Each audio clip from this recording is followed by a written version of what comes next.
Hello student, कैसे हैं आप लोग। आज हम लोग लेटरल एंट्री मैथ्स के टॉपिक में सॉलिड ज्योमेट्री को आगे बढ़ाते हैं। हमने लाइन के ऊपर बहुत सारा चर्चा किया। हमने लाइन का इक्वेशन भी निकाला, लाइन के बीच का एंगल भी निकाला। जो दो लाइन जब कटते हैं तो उनका इंटरसेक्शन पॉइंट क्या होता है, हमने ये सब भी चीज़ पढ़ा। बोलो क्लियर है। अच्छा, हमने फुट ऑफ परपेंडिकुलर पढ़ा, फुट ऑफ परपेंडिकुलर का लेंथ पढ़ा, है ना, इमेज ऑफ पॉइंट पढ़ा। ये सब चीज़ों ने हम लोग पढ़ा। कहाँ भी पढ़ा तो लाइंस के टर्म में, है ना। आज हमको क्या पढ़ना है, तो आज हम लोग सॉलिड ज्योमेट्री में अपना सबसे मस्त चीज़ पढ़ने वाले हैं। उसका नाम है प्लेन। क्या नाम है? प्लेन, है ना। अच्छा, याद रहे एक चीज़ कि अब कुछ दिन और है, ये टॉपिक कंप्लीट हो जाएगा। प्लेन के बाद हम लोग पढ़ने वाले हैं स्फीयर, उसके बाद हम लोग सिलेंडर के बारे में पढ़ेंगे, उसके बाद पैराबोला के बारे में पढ़ेंगे, है ना, हाइपरबोला के बारे में पढ़ेंगे, और ये सब पढ़ के इसको ख़त्म करेंगे। ठीक है, तो अब हम लोग ऐसा समझो कि हम लोग अब मैक्सिमम कवर कर चुके हैं मेन जो टॉपिक्स होते हैं। ठीक है, अब हमको सिर्फ रफ्तार बढ़ाना है। अच्छा, तो अब ये प्लेन क्या है? सबसे पहला हेडिंग तो प्लेन हेडिंग डाला, तो भाई प्लेन कुछ तो होगा। तो बोलता है कि प्लेन ना एक सरफेस है। प्लेन क्या है? एक सरफेस है। अच्छा, तो भाई प्लेन एक सरफेस है। जैसे ये बोर्ड देखो, ये बोर्ड एक क्या है? एक सरफेस है। इसको हम लोग क्या बोलते हैं? प्लेन, है ना। अच्छा, अच्छे से बात को समझना, लेकिन वो कैसा सरफेस है ना। जैसे सर क्या ये भी प्लेन है? क्या ये भी प्लेन है? नहीं, ये प्लेन नहीं है, लेकिन ये प्लेन है। तो सर सरफेस तो ये भी है, ये सब भी सरफेस ही है। हम बोले हाँ बिल्कुल है। तो सर ये भी सरफेस ही है। हम बोले हाँ ये भी बिल्कुल बात है। तो सर क्या आप बोलना क्या चाह रहे हैं? ढंग से सुनेंगे। बोलता है कि प्लेन क्या होता है, तो बोलता है प्लेन एक सरफेस होता है। प्लेन एक क्या होता है? सरफेस होता है ना। जिसमें मान लो कि हम दो पॉइंट लेते हैं, कोई भी दो पॉइंट लिए, और इन दोनों को हम ज्वाइन करते हैं। क्या करते हैं? ज्वाइन करते हैं। तो देखो, तो इन दो पॉइंट ए और बी को ज्वाइन जो किया है, जो लाइन, क्या वह पूरा का पूरा लाइन जो है उस सरफेस पे ही है, या सरफेस से बाहर चला गया, मतलब ऊपर में है? नहीं है। तब हम लोग बोलेंगे कि ये क्या है? एक प्लेन है। सुनना, plane is a surface. Plane क्या है? तो प्लेन एक सरफेस है इन विच, जहां पर any two point will join by straight line, then the whole line lies on the plane or on the surface, then such type of surface is known as plane. बोलो clear है? अब अच्छे से बात को समझना। जैसे कि मैं एक बात समझाने की कोशिश करता हूं, सुनना। मान लो एक सरफेस है, ये सरफेस है, ये कंफ्यूज मत होना कि ऐसा क्या चीज है ये, है ना। इसको क्या किया गया है कि अब बोर्ड पे हम इसको ऐसे तो दिखा नहीं सकते थे, इसलिए थोड़ा सा तिरछा करके ऐसे दिखा दिया गया है। समझना कि ऐसे रखा हुआ है हॉरिजेंटली। इसको थोड़ा सा फील करो, ये हॉरिजेंटली ऐसे रखा हुआ है। ठीक है ना। जिसको तुम ऊपर से करके देखोगे तो इस टाइप से दिखाई दे रहा है।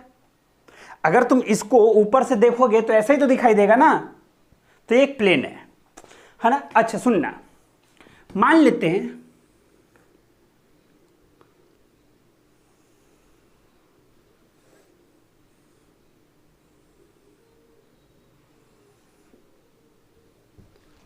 क्या ये प्लेन है? सोचो, कोई एक पॉइंट है, ये पॉइंट ए, और एक पॉइंट है ये बी। इन दोनों को लाइन से जुड़वाओ।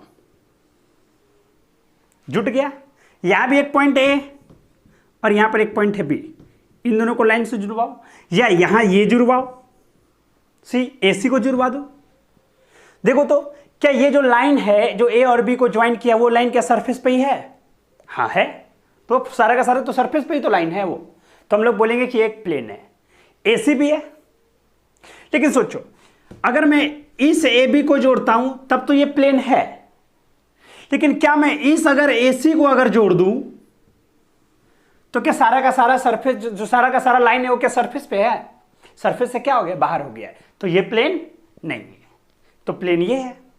बोलो क्लियर है? तो अच्छा, तो प्लेन का हम लोग अब क्या कर लेते हैं, एक छोटा सा डेफिनेशन लिख लेते हैं ताकि हम लोग को याद रहे डेफिनेशन। ठीक है, बोलो क्लियर है? क्या प्लेन का डेफिनेशन बोलता है सो सुनना। Plane is a surface, plane एक सरफेस है, सच दैट, उस तरीके से, इफ एनी टू पॉइंट्स, अगर कोई भी दो पॉइंट ए बी मान लेते हैं, if any two point on it मतलब इस प्लेन पर अगर कोई भी दो पॉइंट लिया गया, are taken, then every point on the line joining them, जितना भी पॉइंट इस लाइन ज्वाइन करेगा, लाइज ऑन इट, क्या होगा, इसी प्लेन पर ही लाइज करेगा, इसी सरफेस पे लाइज करेगा। वैसे सरफेस को हम लोग प्लेन कहते हैं। दो फिगर दिखाया गया है, सोचो, एक फिगर है ऐसा फिगर, एक प्लेन है, इस फिगर को हमने कर दिया ऐसा, तो ये तुमको ऊपर से ऐसा दिखाई दे रहा है, सामने से ऐसा, इसको ऐसे कर दिया तो ऊपर से ऐसा दिखाई दे रहा है। बोलो क्लियर है? तो ये तो थ्योरी था, प्लेन के ऊपर बात चर्चा करना था, बहुत अच्छा चर्चा करा। अब हमको लेकिन पढ़ना है इक्वेशन ऑफ प्लेन। हमको क्या पढ़ना है? Equation of plane. अब यही हम लोग को पढ़ना है, पढ़ लेते हैं हम लोग। क्या नाम पढ़े हम लोग? Equation of plane. Equation of plane पढ़ने से पहले एक दूसरा चीज क्या होता है सो सुनना। मैं क्या बताना की कोशिश कर रहा हूं, है ना, ताकि तुम्हारा कॉन्सेप्ट क्लियर हो जाए एकदम जम के, फिर आगे रफ्तार बनाने में मेरे को कोई कष्ट नहीं होगा। मेरे एक बात पहले सुन, मान ले कि तुम A क्रॉस B करते हो, तो इसका आंसर क्या होता है? क्या क्रॉस प्रोडक्ट, मान लो दो वेक्टर का अगर तुम क्रॉस प्रोडक्ट करते हो तो एक वेक्टर ही आता है, ये बात क्लियर है? अच्छा, वो कौन सा वेक्टर होता है? तो हम लोग देखे थे magnitude of A, magnitude of B, sine theta और यूनिट वेक्टर। और ये वैसा यूनिट वेक्टर होता है जो ए और बी दोनों के परपेंडिकुलर होता था। याद है, ए क्रॉस बी में यही पढ़े हैं कि अगर ए क्रॉस बी करना है तो magnitude of A, magnitude of B, sine theta और unit vector perpendicular to both A और बी। जैसे कि याद करना, आई जे के, याद करना, तुमको याद होगा कि आई क्रॉस जे करने से क्या आता था? के। तो के कौन सा वेक्टर है? तो के वैसा वेक्टर है जो आई और जे दोनों के परपेंडिकुलर है। तो क्रॉस प्रोडक्ट तुमको क्या बताता है? सिंपल बात मैं सिखाता हूं। मान लो अगर तुम किसी दो वेक्टर का क्रॉस प्रोडक्ट कर रहे हो तो तुमको यह बताता है कि अगर मेरा दो वेक्टर अगर क्रॉस प्रोडक्ट हुआ तो एक तीसरा वेक्टर आएगा, लेकिन वो ऐसा वेक्टर होगा जो दोनों के परपेंडिकुलर होगा। बोलो क्लियर है? यही उसका मेन कॉन्सेप्ट है। ठीक है, चलो याद रहेगा ये चीज। अब इक्वेशन ऑफ प्लेन होता क्या है और लिखते कैसे सो सुनना। जैसे हम लोग जानते हैं कि इक्वेशन ऑफ प्लेन के बहुत सारे फॉर्म हैं और जैसे मन तैसे हम लोग निकाल सकते हैं, लेकिन मेरा क्या कॉन्सेप्ट है कि तुम एक बात सीखो और सारा बात निकाल लो। तुम एक बात सीखो और सारा बात निकाल लो। कैसे वो बात सीखना है और कैसे निकालना है? सो लॉजिक सुनना। मान लो एकदम जम के दिया हुआ है कि मान लो एक प्लेन है, ढंग से सुनना। मान लो ये एक प्लेन है, ढंग से बात को एकदम समझना, ठीक है? और ना ये एक प्लेन है जो एक पॉइंट से इस पर है, एक प्लेन है जो इस पर एक पॉइंट है, एक प्लेन है ना, और उस पर एक पॉइंट है, पॉइंट ए। बोले यहां तक कोई कष्ट? अच्छा ठीक, ये पॉइंट ए है जो पॉइंट दिया हुआ है। ठीक, अब सुनना, ये जो प्लेन है, ये प्लेन जो है उसके परपेंडिकुलर में एक वेक्टर है। अच्छे से समझना क्या सिखाने की कोशिश कर रहा हूं। एक प्लेन है जो इसके परपेंडिकुलर में एक वेक्टर है, उस वेक्टर का नाम हम लोग एन दे देते हैं। क्यों एन दिया है? एन क्या है? वेक्टर एन क्या है? सुनना, वेक्टर एन क्या है? तो नॉर्मल वेक्टर है। नॉर्मल वेक्टर क्यों नाम पड़ा? क्योंकि वो इस प्लेन के परपेंडिकुलर है। एकदम एक एक चीज ढंग से सुनना। अच्छा अब सुनना, और ये एक पॉइंट है ए, ठीक है, अब सुनना, और हमको इस प्लेन का इक्वेशन निकालना है। क्या निकालना है? इक्वेशन। सवाल क्या चीज है कि एक प्लेन है, प्लेन पर एक पॉइंट है, ए पॉइंट, सही है। अच्छा, उस ए का नामकरण कर देते हैं। चलो, इस ए का नाम है x1 y1 z1। शायद तुम लोग को याद होगा कि एक लाइन में पढ़े थे हम लोग कि जो पॉइंट दिया रहेगा उसको हम लोग x1 y1 z1 मान लेते हैं, और एक नॉर्मल वेक्टर है, ये मान लेते हैं a b और c। बोलो क्लियर है? क्योंकि ये नॉर्मल वेक्टर है। बोलो क्लियर है? तो मेरे पास सवाल सुनना है एकदम जम के अच्छे से। मेरे पास सवाल में एक प्लेन है, प्लेन पे एक पॉइंट है और एक नॉर्मल वेक्टर है। बोलो क्लियर है? अब तुमसे बोला है कि प्लेन का इक्वेशन बताओ, ठीक है। अब मैं क्या करता हूं कि अपने मन से एक पॉइंट ले लिया यहां पर। याद है लाइन में भी हम अपने मन से एक पॉइंट लिए थे, उस पॉइंट का नाम दे दिए हम लोग, मान लेते हैं R, ठीक। अच्छा, वो पॉइंट कितना है? तो x, y, z। याद है हम लोग लाइन में भी यही काम करे थे, x, y, z, ठीक है। अब सुनना, अब तुम एक बात सोच, तुम एकदम अच्छे से समझना, मैं थोड़ा सा फील कराता हूं, टाइम लगेगा लेकिन समझ में आ जाएगा। मान लेते हैं ये A पॉइंट है और ये R पॉइंट है, यही ना पूरी कहानी में, ये R पॉइंट है और ये A पॉइंट है ना। अच्छा, इन दोनों को मैं ज्वाइन करता हूं, इन दोनों को मैं क्या करता हूं? ज्वाइन करता हूं। अच्छा सुनना, तो ये A पॉइंट और R पॉइंट ऐसे है ना। अच्छा, और इसके नॉर्मल में जो वेक्टर है वो ऐसे है, नॉर्मल वेक्टर जो इस प्लेन के परपेंडिकुलर है। तो तुम एक बात सोचने के लिए तैयार हो कि मैं अगर इसको ऐसे दिखाऊं तो तुमको ऐसे दिखाई देगा वो। अब देख तो कि क्या AR जो लाइन बना है, जो AR लाइन है और ये जो नॉर्मल है, क्या ये लोग भी एक दूसरे के परपेंडिकुलर है? फिर यही चीज सीखना है। अच्छा एक बात सोच, क्या जो ये AR लाइन है क्या इस प्लेन के पैरेलल में है? जो लाइन AR है क्या उस प्लेन के पैरेलल में है? अच्छा, क्या ये जो नॉर्मल वेक्टर है क्या ये प्लेन के परपेंडिकुलर में है? तो AR अगर प्लेन के पैरेलल है और प्लेन इसके परपेंडिकुलर है, इसका मतलब AR भी इस नॉर्मल के परपेंडिकुलर ही होगा। लॉजिक है एकदम क्लियर। AR लाइन ऐसे है, ये क्या है? AR लाइन, और इस जो प्लेन पे है, क्योंकि बोला था कि प्लेन वही होता है जो लाइन उसी पे लाइज कर जाए, तो प्लेन पर ऐसे है और नॉर्मल वेक्टर ऐसे है, तो क्या ये दोनों एक दूसरे के परपेंडिकुलर है, AR और नॉर्मल वेक्टर?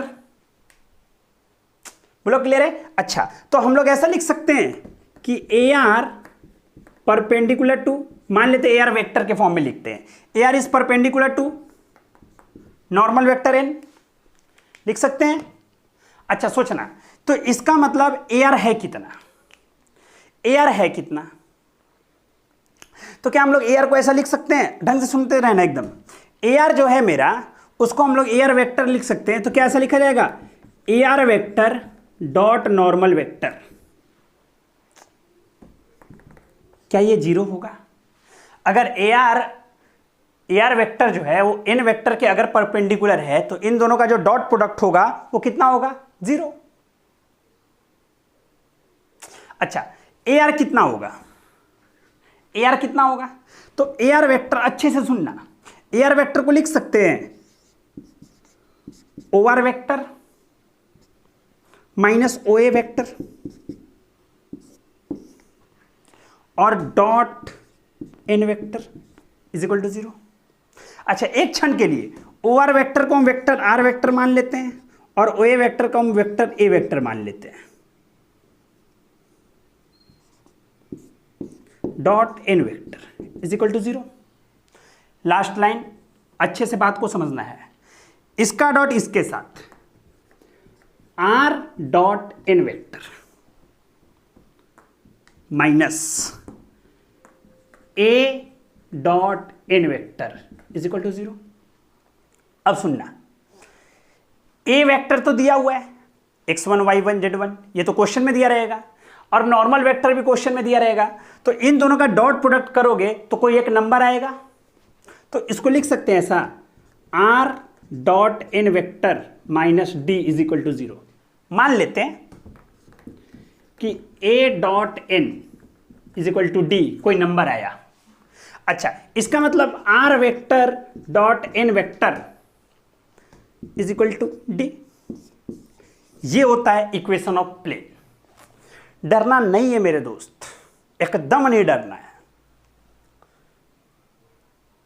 बोलो क्लियर है? एकदम नहीं, है ना। और इसको हम लोग बोलते हैं वेक्टर इक्वेशन ऑफ प्लेन। नहीं समझ में आया? अच्छे से समझने की कोशिश करना। ए आर जो है वो नॉर्मल के परपेंडिकुलर है। देख, मैं डायरेक्ट चाहूं तो एकदम फॉर्मूला लिखा सकता हूं कि भाई ये फॉर्मूला होता है और तुम लोग सीख भी जाओ और खुश भी हो जाओ। लेकिन अगर मान लो कि एकदम टफेस्ट क्वेश्चन का साथ सामना हो रहा है, उस अवस्था में तो हमको करना ही पड़ेगा, और रेली हमेशा टफेस्ट से ही सामना करवाएगा। अपना सेमेस्टर तो है नहीं भाई कि आर डॉट एन दे दिया और निकाल लो और मजे लो 6 नंबर के। ऐसा नहीं होने वाला है, ठीक है। इसलिए फॉर्मूला पे ना जाए जब तक कॉन्सेप्ट समझ में नहीं आए, काम ही नहीं करे। चलो बोलो क्लियर है? तो ये कौन सा इक्वेशन है? Vector equation. अच्छा, तो हम क्या बोलते हैं नोट में एक बात, वेक्टर इक्वेशन लिखा, जेरॉक्स मार लो। नोट में एक हमेशा बात याद रखना। नोट में क्या बात याद रखना है? अगर ये चीज याद है ना तो बस बात खत्म, और यही मेन है। उसका तो फॉर्मूला बहुत सारे हैं, एक तरह तरह का इक्वेशन आएगा, इसका क्या नाम है, प्लेन का, लेकिन कॉन्सेप्ट एक ही है ना। अब क्या कॉन्सेप्ट है सो सुनना, नोट में याद रखना है। प्लेन के इक्वेशन के लिए, प्लेन का अगर इक्वेशन चाहिए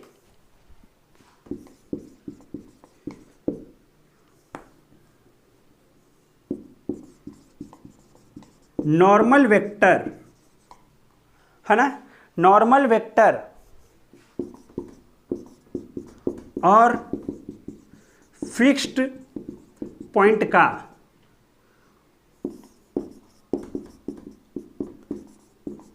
तलाश करें।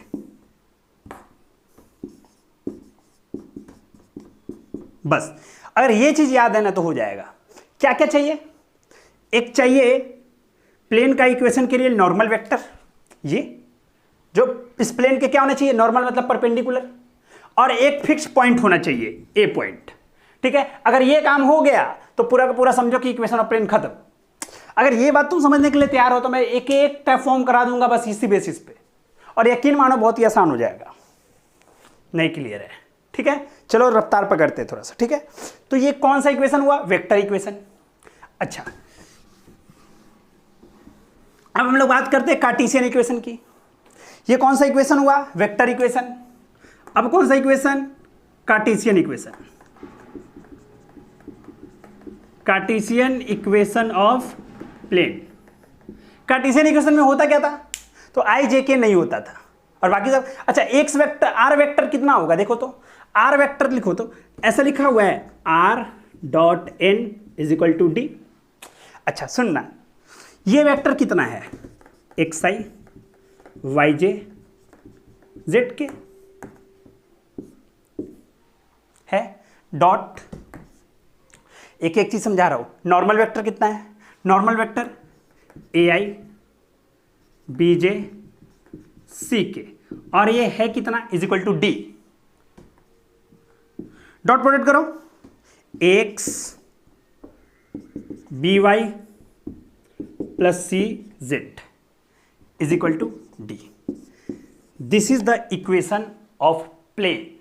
ये जो है वह प्लेन का इक्वेशन है। बोलो क्लियर है? अगर ये इक्वेशन याद रहेगा तो समझो कि आधा से अधिक काम हो गया है। ठीक है, बोले इसमें कोई कष्ट नहीं है। ये कौन सा इक्वेशन? Vector equation. और ये कौन सा इक्वेशन? Cartesian equation. बोलो क्लियर एकदम अच्छे से? सवाल करते हैं, हो सकता है समझ में आ जाए आज। चलो सवाल करते हैं। अच्छा, पिछले वाले से ना एक कॉन्सेप्ट तुम सीख सकते हो, एक कॉन्सेप्ट सीख सकते हो, है ना। अगर पिछला बार वाला अगर नोट डाउन किए हो तो ध्यान से सुनना। एक वेक्टर था, वेक्टर आर, वो था कितना? X i y j z के। कॉन्सेप्ट के लिए बता रहा हूं। एक था वेक्टर ए था ना। अच्छा, वो क्या था? बोलो x1i, y2j, y1j और z1k, ये था। और एक था नॉर्मल वेक्टर। नॉर्मल वेक्टर क्या था? ai, bj, ck था कि नहीं? अच्छा, और इसका r vector dot n vector is equal to a vector dot n vector. अरे जो a डॉट n करा था वही तो d आया था। अच्छा, तो ये था वेक्टर इक्वेशन। अगर तुमको कार्टेशियन इक्वेशन पूछता तो क्या लिखते? x by plus c z is equal to d लिखते। तो ये देख, इसमें क्या चीज है कहानी में। अगर मान लो वेक्टर इक्वेशन दिया हुआ है, वेक्टर इक्वेशन किसका दिया हुआ है? प्लेन का। तो तुम ना चुपचाप से आसानी से ना लिख सकते हो ये क्या नाम है, ये कार्टेशियन इक्वेशन। क्योंकि जो नॉर्मल का है ना, नॉर्मल देखो, नॉर्मल ये ए बी सी, वही लिखा हुआ ए बी सी, सिंपल। बोलो क्लियर है? देख लो, नॉर्मल वेक्टर का एक्स में ए, वाई में बी, जेड में सी, तो देखो आंसर भी वही है, ए एक्स बी और सी। बोलो क्लियर है? तो रफ्तार में हम लोग बनाते हैं सवाल, ताकि सवाल हम लोग से बनने लगे। ठीक है, चलो चले सवाल को देखें। बोला है कि find cartesian equation of plane, plane का कार्टेशियन इक्वेशन निकाले। ये कौन सा इक्वेशन दिया हुआ है? तो प्लेन का vector equation. Vector equation plane का कैसा होता था, याद है? तो प्लेन का वेक्टर इक्वेशन लिखते थे हम लोग ऐसे, याद करना सब कुछ। Vector are dot vector N is equal to d लिखते थे, जिसमें वेक्टर आर, अच्छा, और वेक्टर एन दिया हुआ था सवाल में, याद करना। तो उसको लिखते थे ए I B J C K और इज इक्वल टू 1। और यही तो तुम्हारा नॉर्मल वेक्टर था। और कार्टेशियन का आंसर कितना होता था? X B y c Z is equal to d. ये था वेक्टर इक्वेशन और ये था कार्टेशियन इक्वेशन। अब देख, पहला सवाल क्या बोला है? बोला find the cartesian equation of plane. तो वेक्टर इक्वेशन दिया हुआ है, कार्टेशियन इक्वेशन निकालना है। तो कितने लोगों को यह बात समझ में आता है कि कार्टेशियन इक्वेशन सुनना, ये नॉर्मल वेक्टर का जो आई जे के का जो कोफिशिएंट वही हो जाता है आंसर। जैसे कि 2x 3y minus 4z is equal to 1, खत्म। अगर कॉन्सेप्ट रहेगा तो बात समझ में आ जाएगी, रटना होगा तो रट लेना। दूसरा देख, दूसरे का आंसर, ये तो पहले का आंसर था, ये दूसरे का आंसर सुनना। x plus y minus z is equal to 2। X plus y minus z is equal to 2, क्योंकि सबका कोफिशिएंट कितना है? 1 1 1, एक्स वाई जेड तो होता ही है। सिंपल आंसर हो गया। अब देख, अब वेक्टर इक्वेशन ऑफ प्लेन बताना है, सुनना। वेक्टर इक्वेशन सुनना, तो पहले का आंसर सुनना। R vector dot normal vector, normal vector बोल 2y 3j माइनस के, सॉरी हाँ, minus k is equal to 1, 1 उधर चला गया। ऐसे लिखा जाता है ना, तो उसको ऐसे ट्रांसफर कर दिए। इसको देख क्या लिखेंगे? वेक्टर आर डॉट, देखना, आई 2j 3k माइनस 5, सिंपल। बोलो बात क्लियर है? क्या करा? मैं फिर से एक ही चीज कॉन्सेप्ट बता रहा हूं कि कॉन्सेप्ट में पूरे कहानी में नोट डाउन पहले कर लो। देख, जब तक तुम बात समझोगे नहीं ना, ये सब बेसिक बात है, और इसी में मैं टाइम दूंगा ज्यादा, बाद बाकी तो रफ्तार में आगे निकल जाएंगे हम लोग, क्योंकि बेसिक चीज समझ में आ जाएगा। तो मैं फिर से एक बार निचोड़ बताने की कोशिश करता हूं, एकदम समझना। मान लो कि तुमको प्लेन का इक्वेशन, ये बात एकदम सुन लो अच्छे से, ठीक है? मान लो कि तुमको एक प्लेन का इक्वेशन चाहिए। तो प्लेन का इक्वेशन चाहिए तो सबसे पहले पता करो कि क्या प्लेन पे कोई एक पॉइंट है। तो पता चला हाँ है, तो उस पॉइंट का नाम दे दो ए, और वो पॉइंट है x1 y1 z1। तो वहां से ए वेक्टर निकाल लो। ए वेक्टर लिख सकते हैं ना, x1 y1 z1। मैं बार बार समझा रहा हूं क्योंकि ये बेसिक चीज है। फिर पता करो कि क्या प्लेन का इक्वेशन निकालने के लिए एक पॉइंट है, मिल गया, और दूसरा क्या चीज खोजो, नॉर्मल वेक्टर। तो नॉर्मल वेक्टर का नाम n दे दो, ठीक, और वो लिखो ai bj ck। मैं दोबारा बता रहा हूं, ठीक है। अच्छा, तो अब क्या पता कर लो, और एक अपने मन से वेक्टर r मान लो, xi yj zk। अब तुमको नजर आ जाएगा कि ये सरफेस पे है, देखो एक प्लेन है, एक वेक्टर प्लेन के परपेंडिकुलर जो कौन है, नॉर्मल वेक्टर, एक पॉइंट ए यहां पर, एक पॉइंट आर यहां पर, इन दोनों को ज्वाइन करा। अगर ये दोनों प्लेन पर है और ये नॉर्मल है तो ये दोनों भी वापस में परपेंडिकुलर है, तो क्या कर दो, vector are minus vector a का डॉट प्रोडक्ट वेक्टर एन के साथ 0 कर दो, इसका डॉट यहां कर दो, r dot vector n a dot vector N, are dot N is equal to d, बात खत्म। ये याद रखना है। इसको हम लोग और अच्छे से क्या लिख सकते हैं, यही तो है, ए आई बी जे सी के इज इक्वल टू डी। देख पिछला सवाल यही था। अगर तुम इसको किस में कन्वर्ट करना चाहो, कार्टेशियन में, तो कार्टेशियन में चुपचाप से आंसर सुनना, चुपचाप से यही वाला पूरा लिख देना, आई की जगह पर x, a x B y c Z is equal to D.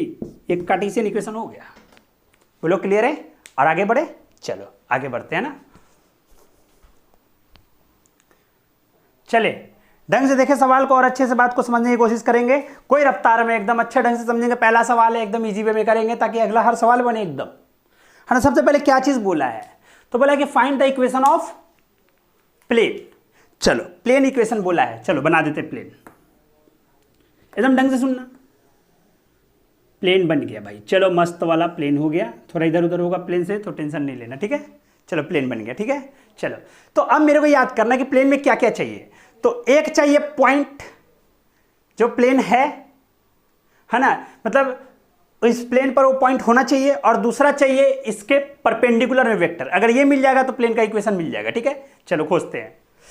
In the equation passing through the point, ये इस पॉइंट से प्लेन पास कर रहा है, तो मतलब इस प्लेन से पास कर रहा है, मतलब यहां पे कहीं पॉइंट होगा वो, तभी तो पास कर सकता है ना। तो चलो ये पॉइंट कितना है, सुनना एकदम अच्छे से बोलना, ये पॉइंट है P, और P पॉइंट है कितना, 1 -1 1। अरे ये वेक्टर के फॉर्म में लिखा हुआ है, हम पॉइंट के फॉर्म में लिख दिए, और ये पोजीशन वेक्टर के फॉर्म में लिख दिया। अच्छा ठीक, तो एक पॉइंट मिल गया, और एक अपने मन से R ले लेना था, और वो पॉइंट था X Y और Z, याद है, ले लिए, ठीक है। अब सुनना, अब हमको एक पॉइंट दिया हुआ था, अच्छा इसको हटा दो, कंफ्यूज नहीं हो, इसको हटा दो, एक पॉइंट चाहिए, चलो मिल गया। दूसरा क्या चाहिए, एक वेक्टर चाहिए जो इस प्लेन के परपेंडिकुलर हो, मतलब कि नॉर्मल हो, and having normal.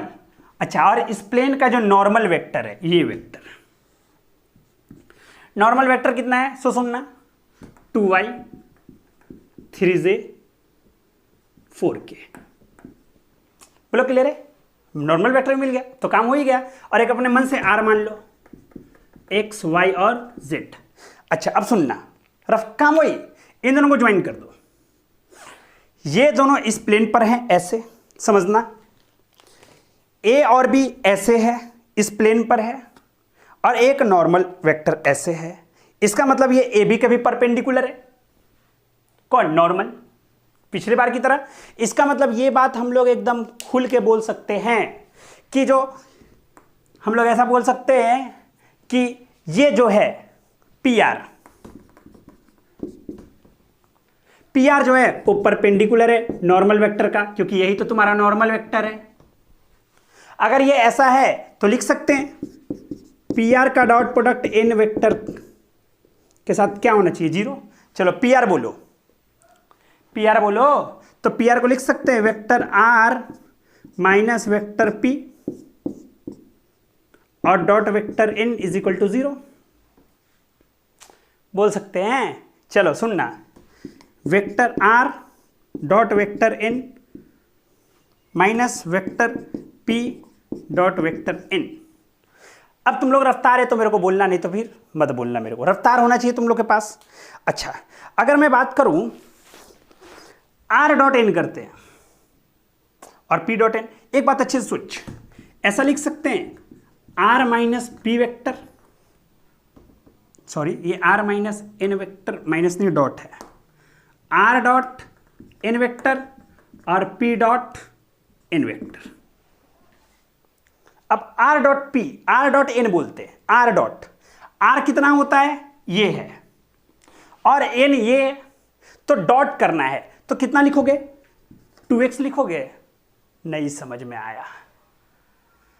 Are vector कितना लिखा जाएगा, थोड़ा सा रफ्तार पकड़ो मेरे दोस्त, xi yj zk,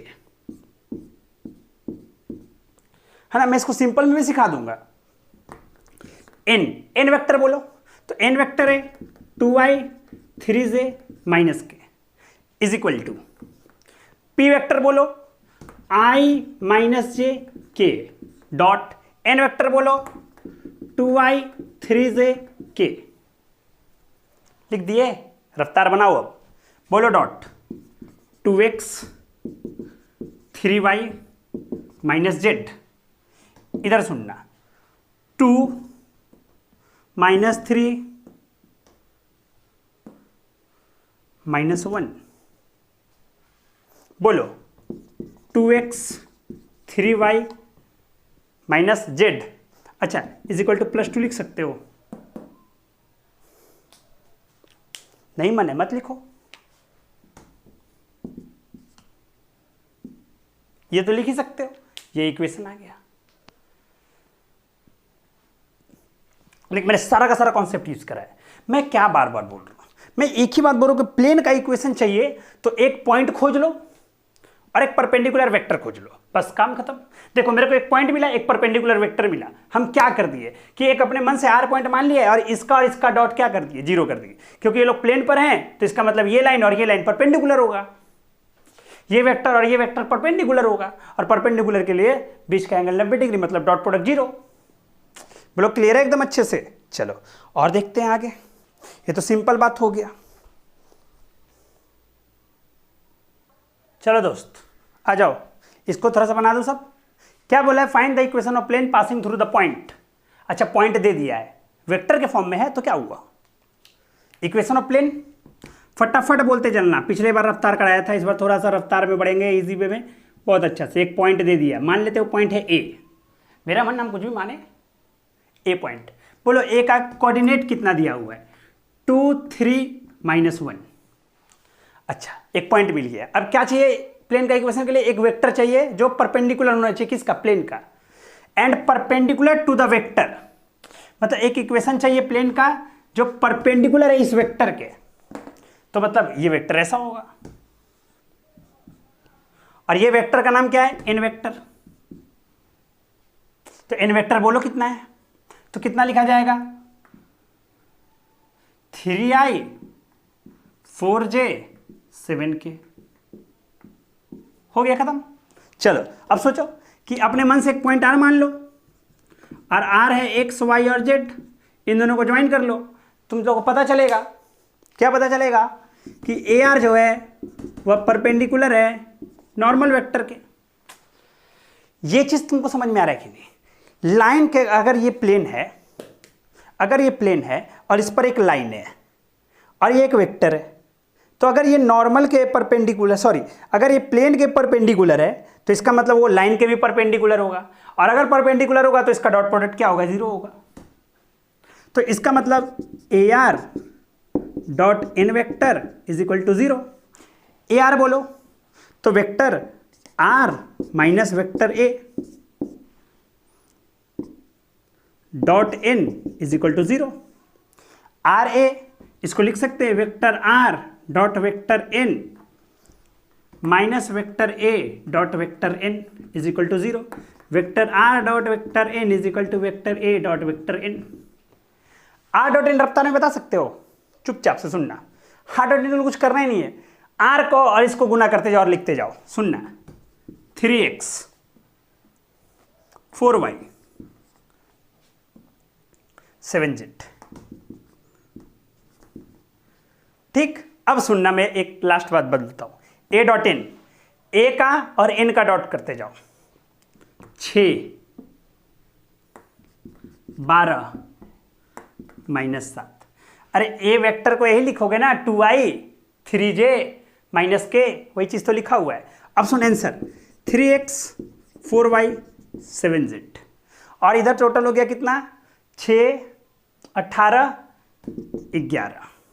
बोलो क्लियर एकदम अच्छे से। अच्छा,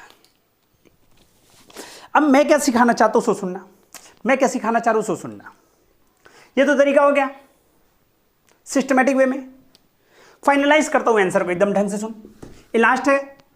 अब ढंग से सुन इसको, मैंने कैसे लिखा सो सुनना। ये आंसर है तुम्हारा, मैं क्या करता हूं सो सुनना।